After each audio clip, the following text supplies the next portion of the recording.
Eusko Legebiltzarreko hauteskundeak egin berri dira eta titular nagusia edo EAJaren garaipena izan da. Aurretik zuen ordezkaritza azte egin du, 29 eserleku lortu ditu, gora egin du. Nolatan igoera hau? Hori da, bai, datuetan fijatzea lema da eta ikuspegi kualitatibo batetik, esan genezake 13.000 bototan hasi duela bere botoa eta gero bi eserleku gehiago lortu dituela 27 eserlekutatik 29 pasa delako. Horren arrazoiak, egia da Urkulluren gobernuak azkeneko urteetan euskal politika gintzen oso zentralitate politikoa okupatu duela, ezta? Horrek albideratu dio, aldi batetik historikoki bere botoak izan direnak aseguratzea, hau da, EAJak ez dauka inungo boto lurrunkortasuna esate zaionik, ezta? Hau da, bere boto emailak oso fidelak dira. Eta ikusi genezake, hor, hauteskunde autonomiko guztietan horre biltzen direla 4.000 boto horien inguruan. Eta horrez gain zentralitate horrek ematen dion beste bigarren puntu garrantzitsua da, alderdi konstituzionalisten boto mobilizazio gaitasuna asko gutxitzen duela. Eta horrekin azaldu gaitezke, alderdi sozialistak eta Partido Popularrak izan dituzten emaitza oso apalak. Bilduk Bildu bigarren postua lortu du, azkeneko emaitzai begiratuta gorakada lortu du, Espainiako hauteskundeekin konparatuta, nahiz eta duela 4 urte, baina 4 eserleku gutxiago lortu dituen. Hori da, 4 eserleku gutxiago eta gutxi gora bera 50.000 boto gutxiago. Egia da, hauteskunden balorazioak egiten ditugunean gure referentzia izaten direla azkeneko hauteskundeak eta baita hauteskunde kanpainan zehar ateratzen diren inkestak, ezta? Eta zentzu horretan egia da, EH Bilduk nahiz eta objektiboki agian ez hain emaitza onak lortu orain dela lau urteko hauteskundeekin konparatuta, bai lortu duela nolabait ere beretzako mehatxu nagusia zen Podemosen godakara hori mugatzea. Gelditzen oposizioko lider bezala, eta Podemos oso urrunean gelditzen zaio.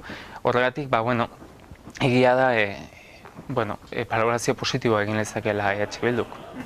Elkarrekin Podemos koalizioari dagokionean, egia da lehenengo lez aurkeztuta 11 ordezkaritza lortze historikoa dela, baina inkesta gehiago ematen zioten, Espainiako hauteskundeetan askoz ere emaitza hobea lortu zituen, zer gertatu zaio Elkarrekin Podemosi? Espainiako hauteskundeetan Podemos lortu zuen boto kopurua izugarria izan zen, bai maila absolutuan eta bai portzentajean ere. Hauteskunde autonomiko hauetan eginda nolabait ere oso likidoa den boto bat egonkortu, ezta? Eta ikusi dugu benetan Euskal Herrian zer nolako indarra eduki lezaken Podemos bezalako alderdi batek. Nolabait konparatzuta azkenekoz hemen egin ziren udal eta foru hauteskundeetan pixkat goraka egin du, baina iruditzen zait oso referentzia eduki genezakela Podemos daukan indar real horretan. PSR dagokionean, PP-ri dagokionean, bat ez da PSR-en porroz aipatu behar da, leku askotan botoen erdia galdu du Tolosan kasu, beste askotan ia erdia, PP ere botoa galdu ditu, ala ere mantendu egin da, hor 9 eserlekurekin, alderdi hauek galera izan dute. Bai hori da, eta boto asko galdu ditu alderdi sozialistak orain dela 4 urteekin konparatuta, baina oraindik eta gehiago galdu ditu orain dela 8 urteekin konparatuta. Gogatu behar dugu 24 eserleku Euskala 2009an Patxi Lopezen garaian alderdi sozialistak. Eta gaur egunean gelditu da 9 eserlekurekin eta kasi 200.000 boto gutxiagorekin. Egia da alderdi sozialistak eduki zezaken zentralitate politikoa galdu duela, eta horrez gain Espainiako tirabidea politikoak ez diote bat ere laguntzen, eta gainera, lehen aipatu dugun bezala, EAJ horren zentratuta egotean, eta nolabait ere bere gestioa azpimarratzerako garaian, alderdi sozialistaren boto emaile tradizionala ez dago bat mobilizatuta, ez duelako beharrik ikusten bere alderdia babesteko, ez daukalako inongo mehatxu zuzenik. Eta PP-ri dagokionean, beraiek emaitza ontzat eman dute, baina hala ere eserleku bat galdu dute. Bai, egia esan, PPren inguruan azpimarratuko litzateken beste gauza da, hemengo hauteskundeetan eta hemengo errealitatean zentratu beharrean, Eusko Legebiltzarrerako hauteskunde hauek hartu dituela, oso Espainiako tirabira politiko horretan elementu bat gehiago bezala. Ez diela behar bezalako protagonismoa eman, eta horrek zalantzari gabe kalte egin die hitzetan. Parte hartzeari dagokionean, jendea ez dakit pixka bat nekatu egin den, erre egin den, parte hartze datu bezeni egin diote mesede. Parte hartze datuak kontuan eduki beharla azkeneko 3 hauteskunde autonomikoetan jaisten ari direla. Eta historikoki Eusko Legebiltzarrerako hauteskundeetan jende gutxigok ematen duela botoa hauteskunde Espainiako kortetarako hauteskundeetan. Baino, kasu honetan egoera hortatik eta abstentzio altu hortatik saridun atera dien alderdiak alderdi abertzaleak izan dira. Alde batetik, bai IAJak eta bai Bilduk oso boto fidela daukatelako hauteskunde hauetan. Eta bestetik berriz, kaltetuenak nabarmen izan dira alderdi Espainia mailako alderdiak, berezik alderdi sozialista, baina baita Podemos ere zergaitik beraien hauteslegoak ez duelako beharrik ikusi hauteskunde botoa emateko inolako mehatxurik edo etzeukalako eta gainera ez dagoelako inolako tensio politikori momentu honetan, ez da? Eskualdeari begiratuta, Tolosaldeari begiratuta, EH Bildu lortu du boto kopuru gehiena, hala ere herri handinan Tolosan EAJak irabazi du, eta Podemos ere indartsu sartu da. Sorpresarik ez da.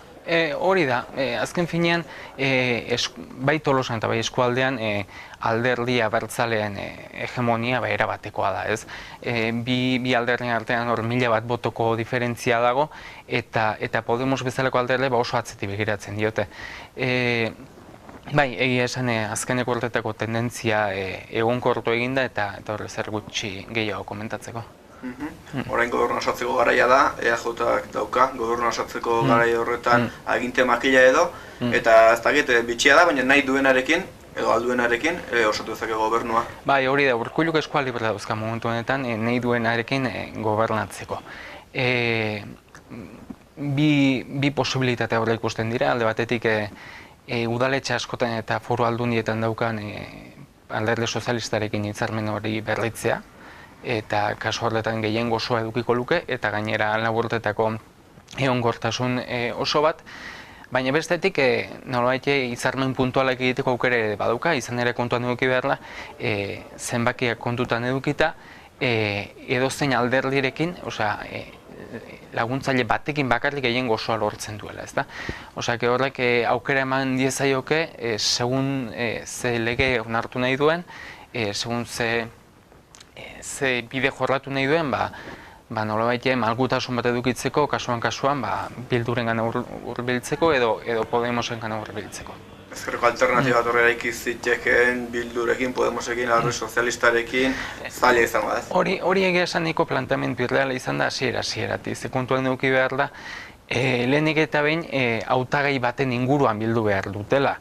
3 alderdi horiek eta tradizio historiko ikusita eta momentuko tentsio politikoa ikusita egia esan koalizio edo proposamen hori oso irreala izango litzateke, ez da, eta gainera inor gutxi jarri du EH Bilduk ardueneko momentutik deskartatu zuen, izan ere kanpainan defenditu duen proposamena EAJ, Podemos eta Bilduren arteko nolabait koalizio handi bat izan da, eta Podemosek ere aipatu izan zuen orain dela hilabete batzuk, baina oso modu arinean eta serio hartu gabe. Beste aukera izan daiteke, eta Bilduk laskin izion eskua EAJari, gobernua osatzea bi alderdi nazionalista handi horien artean posible da.